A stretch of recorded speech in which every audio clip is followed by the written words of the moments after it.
তো আজকে যে টপিকটা নিয়ে আলোচনা করব সেটা হচ্ছে তোমাদের ডিপ্লোমা যারা করছো, যাদের ফার্স্ট সেমিস্টারে তোমরা যারা জিএক্সপো দিয়ে ভর্তি হবে 3 বছরের যারা ডিপ্লোমা করবে ইঞ্জিনিয়ারিং, ডিপ্লোমা ইঞ্জিনিয়ারিং, এমনিতেই তোমাদের রেজিস্ট্রেশন এবং লগইন প্রসেস এবং ওবিসি যে বিষয়টা যেটা তোমাদের রিজার্ভেশন ক্যাটাগরির জন্য তোমাদের সাব কাস্ট সার্টিফিকেটটা কিন্তু স্টেট কাউন্সিলিং তোমাদের ঘরে প্রোভাইড করতে বলেছে।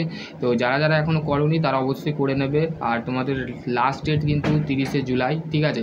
তো সেই 30শে জুলাই আগে কিন্তু রেজিস্ট্রেশন এবং লগইন প্রসেসটা সম্পূর্ণ করে নেবে। আর তোমাদের আজকের যে ডিপ্লোমা ইঞ্জিনিয়ারিংয়ের প্রত্যেকটা যারা জেক্সপো দিয়ে ভর্তি হবে তাদের ডিপ্লোমা যদি সিভিল হোক, ইলেকট্রিক্যাল হোক, মেকানিক্যাল হোক, মেকাট্রনিক্স হোক, অটোমোবাইল হোক, ডিপ্লোমা প্রোডাকশান ইঞ্জিনিয়ারিং হোক, সমস্ত কিন্তু ট্রেড কিন্তু ফার্স্ট ইয়ারে তাদের সমস্ত সাবজেক্ট কিন্তু সেম পড়তে হয়। তাদের ঘরে প্রত্যেকটা সাবজেক্ট পড়তে হয়, কারণ হচ্ছে ডিপ্লোমা ফার্স্ট ইয়ারটা হচ্ছে বেসিক্যালি আমাদের 11 ক্লাস এবং 12 ক্লাস এবং 9-10 লেভেলের কিন্তু প্যাটার্ন থাকে, ঠিক আছে?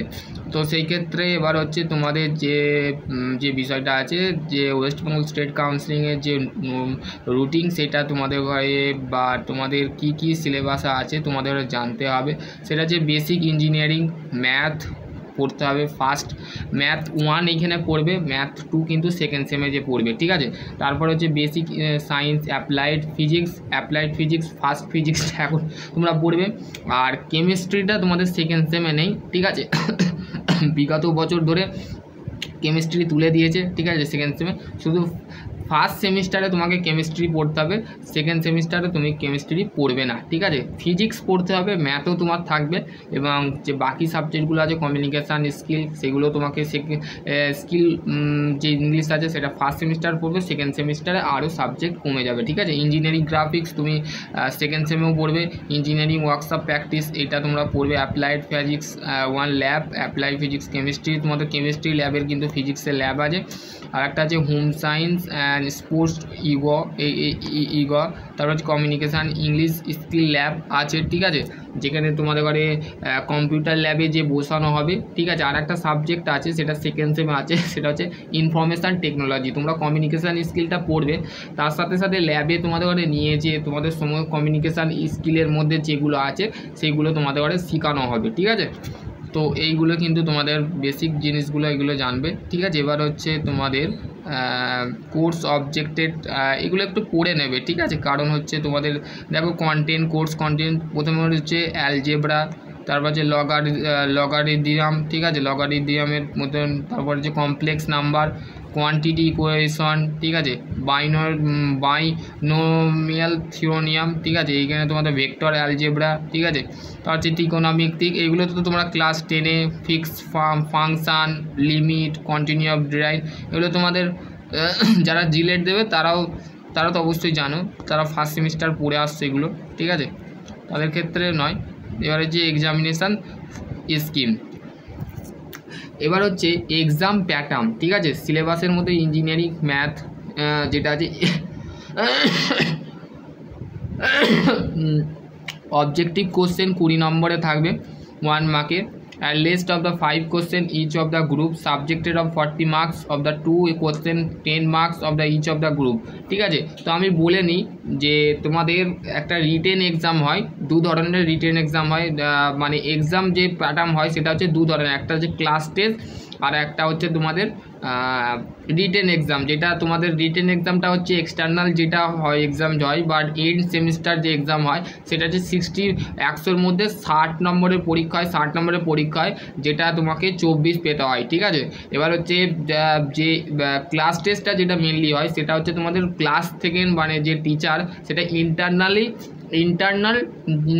একটা এক্সটার্নাল এক্সাম হয়, আর একটা হচ্ছে ইন্টারনাল এক্সাম হয়, যেখানে বলতে গেলে তোমাকে 20 নম্বর ফার্স্ট ইন্টারনাল দিতে হয়, সেকেন্ড ইন্টারনাল ফের 20 নম্বরে দিতে হয়, মোট 40 নম্বর, ঠিক আছে? তো এইটা তোমাদের ঘরে দিতে হয়, ঠিক আছে? তোমরা জানো এখানে বলতে গেলে for the internal assignment of 40 marks, class test examination of the 20 marks, choose of the 2 hour of the 3 class test of the internal exam, class attendant of 10 marks, viva and 10 marks, ঠিক আছে। তার মানে তোমার viva যে থাকে এবং project report যেটা থাকে সেটা তুমি 10 নম্বর পাও, এবং ক্লাস অ্যাটেন্ডেন্স, তুমি যে ক্লাস করছো তার একটা অ্যাটেন্ডেন্স থাকে, সেটা হচ্ছে 10 নম্বর থাকে, ঠিক আছে, 20 নম্বর। আর ইন্টারনাল যে এক্সামিনেশান দেয় সেটা হচ্ছে 20 মার্কস, মানে 20 নম্বরে থাকে, ঠিক আছে। 10 নম্বর তোমাদের ফার্স্ট টেস্টে থাকে, মানে তোমার প্রথম টেস্টে, আর তারপর হচ্ছে 20, মানে 10 10 20, এই দেখো 20 40 40 ক্লাস টেস্ট মিলিয়ে ইন্টারনাল মিলিয়ে হচ্ছে 20 নম্বর, ঠিক আছে। দেখো এখানে তোমাদের বইয়ের নাম দিয়েছে, ঠিক আছে, হাই ইঞ্জিনিয়ারিং ম্যাথানিক্স অফ দ্য বিজ, এগুলো একটু পড়ে নেবে, ঠিক আছে। এখানে লেখকের নাম দিয়েছে, এখান থেকে তোমরা বই পারচেস করে নিতে পারো, ঠিক আছে। দেখো তারপর হচ্ছে applied physics of semester 1 theory. দেখো প্রথমে তোমাদের ফিজিক্স ওয়ার্ড ইউনিট মেজারমেন্ট, ঠিক আছে। এখানে বেসিক্যালি ফিজিক্স কোয়ান্টিটি কী আছে, কোয়ান্টিটি বলতে আমরা কি বুঝি, যেগুলো তোমরা বাংলায় পড়েছিলে রাশি বলতে কি বুঝি, ঠিক আছে। তারপর হচ্ছে ফান্ডামেন্টাল অ্যান্ড ডিরাইড, ঠিক আছে। তার মানে আমাদের মেজারমেন্টকে দুটো ভাগে ভাগ করা, একটা হচ্ছে ডিরাইড ইউনিটকে দুটো ভাগে ভাগ করা যায়, একটা হচ্ছে ফান্ডামেন্টাল ইউনিট আর একটা হচ্ছে ডিরাইড ইউনিট। ফান্ডামেন্টাল ডিরাইডের মধ্যে সমস্ত ইউনিট নিয়ে ডিসকাস আছে, ভিডিও দেখতে পারো। তারপর হচ্ছে ফোর্স মোশন, এইটাও নিয়ে ডিসকাস আছে। মোমেন্টাম কি, ভরবেগ কি, তারপর হচ্ছে কনভার্সেশনাল লিনিয়ার মোমেন্টাম, ঠিক আছে। তারপরে হচ্ছে অ্যাঙ্গুলার, এটা হচ্ছে work power energy, rotational property matter, ঠিক আছে। এগুলো তোমরা হিট অ্যান্ড থার্মোডাইনামিক কি, হিট কি, এগুলো তোমরা জানবে, ঠিক আছে। হিট আর থার্মোডাইনামিকটা হচ্ছে বেসিক একটা থার্মাল ইঞ্জিনিয়ারিংয়ের একটা সাবজেক্ট, যারা মেকানিক্যালে পড়বে তারা কিন্তু একমাত্র জানতে পারবে, ঠিক আছে। তো এখানে বলতে গেলে তোমাদের এখানে ফিজিক্সের কিছু কিছু লেখকের বই দিয়ে আছে, এগুলো তোমরা কিনতে পারো, ঠিক আছে। এনসিইআরটি টেক্সট বই অফ ফিজিক্স, যেটা মাধ্যমিক লেভেল বা ক্লাস ইভেন। এবার হচ্ছে কেমিস্ট্রিতে কী থাকবে, দেখো অ্যাপ্লাই কেমিস্ট্রি কোর্সেস কী কী তোমাদের চ্যাপ্টার থাকবে, atomic structure and chemical bonding and solution, water জল থাকবে, ঠিক আছে। তারপর যে ইঞ্জিনিয়ারিং মেটেরিয়াল, মানে আমাদের যে কপার, এগুলো সমস্ত দেখো এখানে বলে দেওয়া আছে। Chemistry of the fuel of the lubrication, ঠিক আছে, এইগুলো তোমাদের আছে, ঠিক আছে। ইলেকট্রোকেমিস্ট্রি, ঠিক আছে, এখানে তোমাদের দিয়েছে দেখো atomic structure of chemical bonding solution, আমি বলে দিলাম, ঠিক আছে। এখানে দেখো তোমাদের যে অ্যাপ্লাইড ল্যাব যেটা থাকবে এখানে বলে দেওয়া আছে যে কি কি ল্যাব করতে হবে, এখানে বলে দিয়েছে, এখানে তোমরা দেখতে পারো, ঠিক আছে। আর এখানে তোমাদের বইয়ের লেখকও বলে দিয়েছে, syllabus of committee of doctor Ujjwal Bhal Kumar of Bhattacharya, conversation of lecture of north Kolkata polytechnic member, ঠিক আছে। এখানে দিয়ে দিয়েছে ডক্টর রঞ্জালাল পাল, ঠিক আছে, doctor Dipankar Maiti, lecturer of BIT college, ঠিক আছে। তো এইগুলো দিয়েছে, ঠিক আছে। কমিউনিকেশান স্কিল, ঠিক আছে, কমিউনিকেশান স্কিল তোমাকে পড়তে হবে, কমিউনিকেশান স্কিল ল্যাব আছে, ঠিক আছে, ল্যাবের নাম্বার আছে, ঠিক আছে। কমিউনিকেশান স্কিল দেখো এখানে কী কী তোমাদের কোর্স কন্টেন্ট আছে, থিওরি অ্যান্ড প্র্যাকটিস। থিওরি যে আছে সেগুলো হচ্ছে basic of communication, introduction, definition, process of communication, types of communication, formal and informal, verbal and non verbal affected, ঠিক আছে, এখানে তোমাদের দিয়েছে। তারপর হচ্ছে reading compression, soft skill, professional excellent, professional reading, vocabulary and grammar, ঠিক আছে, এগুলো তোমাদের দেওয়া আছে, ঠিক আছে। তারপর হচ্ছে দেখো কন্টেন্ট নাম্বার ইউনিট হচ্ছে basic communication skill of problem and their solution. Basic communication skill মানে হচ্ছে যোগাযোগ দক্ষতা, তোমার কীভাবে যোগাযোগ ব্যবহার বাড়াবে, ঠিক আছে। তো সেইগুলো কিন্তু দিয়েছে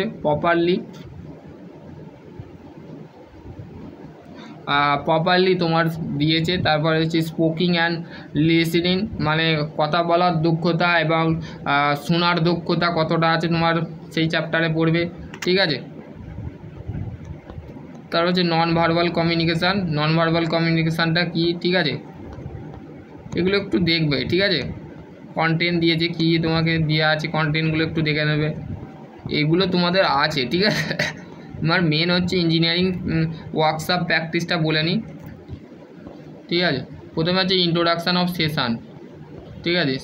তারপর হচ্ছে প্র্যাকটিক্যাল অ্যান্ড ইন্ট্রোডাকশান সেশান, ঠিক আছে। ওয়ার্কশপ টেকনোলজি, প্র্যাকটিক্যাল, ঠিক আছে। এইগুলো তোমাদের একটু দেখে নিতে হবে, কারণ হচ্ছে এবার মেন আমি ডিফারেন্স বলে দিচ্ছি এখানে তোমাদের, ঠিক আছে। দেখো তোমাদের এক্সটার্নাল যে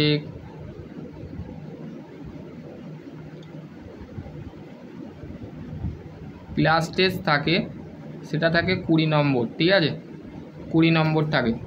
এবার সেটার সাথে ভাইবা, তারপরে তোমার যে প্রজেক্ট দেওয়া হয় সের ক্ষেত্রেও তোমার একটা 20 নম্বর থাকে। তাহলে কত নম্বর হলো? 20 + 20, তাহলে হলো কত?